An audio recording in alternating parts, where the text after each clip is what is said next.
شبهة يرددها الروافض والقبورية كثيرا، يقولون أننا نتخذ الأئمة والأولياء وسطاء بيننا وبين الله، لأننا إذا أردنا أن ندخل على ملك من ملوك الدنيا لا نستطيع أن ندخل عليه مباشرة.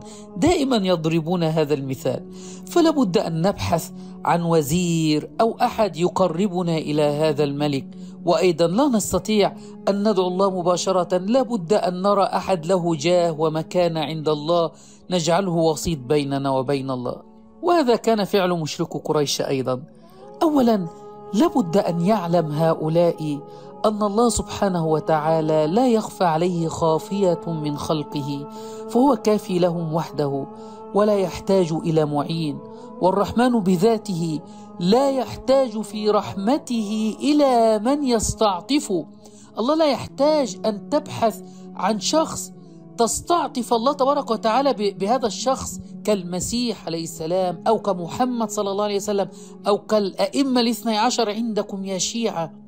اسمع ماذا قال ابن القيم رحمه الله: وهذا بخلاف الملوك وغيرهم من الرؤساء، فإنهم محتاجون إلى من يعرفهم أحوال الرعية وحوائجهم، وإلى من يعينهم على قضاء حوائجهم، وإلى من يسترحمهم ويستعطفهم بالشفاعة، فاحتاجوا إلى الوسائط ضرورة لحاجتهم وضعفهم وعجزهم وقصور علمهم.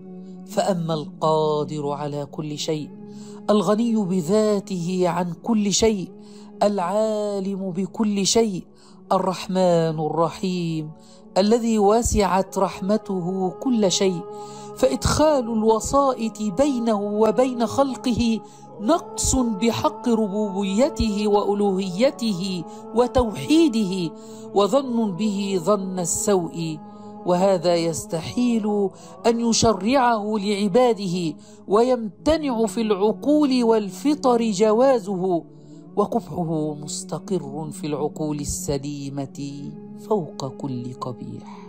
فهؤلاء ظنوا بالله ظن السوء، فما ظنكم برب العالمين؟